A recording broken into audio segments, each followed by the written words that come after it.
দেহমাশ্রিতম ভজতে তাদৃশীরা যা শ্রুতা তত পরম ভবি। ভগবান আজকে একটা সুন্দর মধ্যমাকার শিশু রূপ ধারণ করে এসেছেন। এটা ভগবানের কি কোনো শৈশব রূপ আছে? ভগবানের কি কোনো পৌগণ্ড রূপ আছে? ভগবানের কি কোনো বৃদ্ধ রূপ আছে? না তো। তিনি তো সব সময় নব কিশোর নটবর, তাই না? ভগবান সবসময় নব, নিত্য নতুন। তিনি কখনো পুরাতন হন না। তিনি কখনো ছোট্ট শিশু আকার ধরেন না তো। তিনি সর্ব সময় নব কিশোর নটবর, অদ্বৈত পূর্ণ ব্রহ্ম শক্তি, ঈশ্বর পরম কৃষ্ণ সচ্চিদানন্দ ঘন রসময় বিগ্রহ, অনাদিরাদি গোবিন্দ সর্বকারণ কারণ।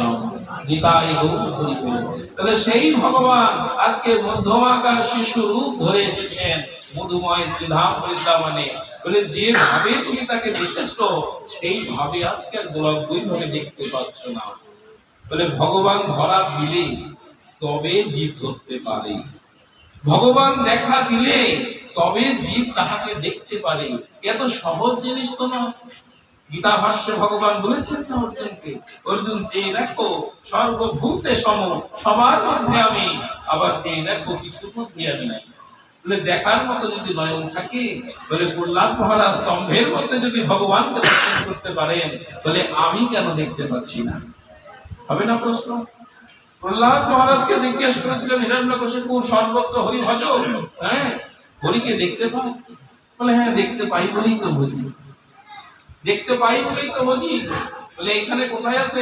কেন স্তম্ভের মধ্যে আছে? তিনি কোথায় নেই বলুন? তিনি সূক্ষ্মাতি সূক্ষ্ম রূপ ধরতে পারেন, বৃহৎ থেকে বৃহৎ রূপ ধরতে পারেন। তার ইচ্ছায় জগৎ চলে, আমার ইচ্ছায় না।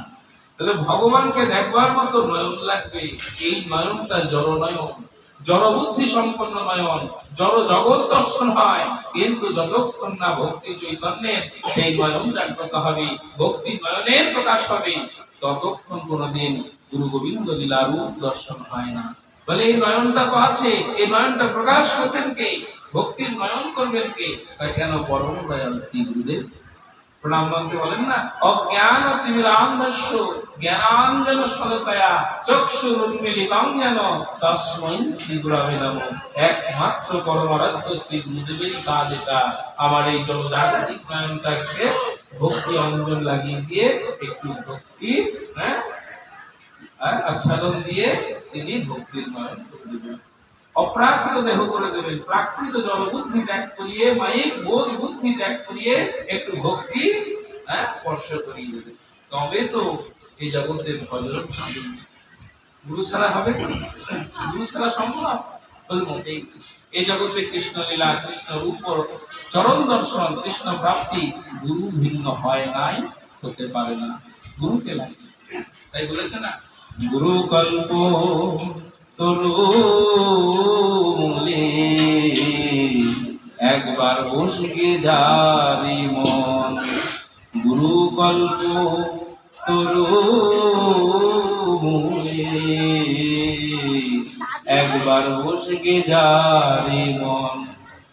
হৃদি শীতল হবে প্রাণ জুড়াবে, হৃদি শীতল হবে প্রাণ জুড়াবে, পাবে প্রেম ধন বসগে যারি মন।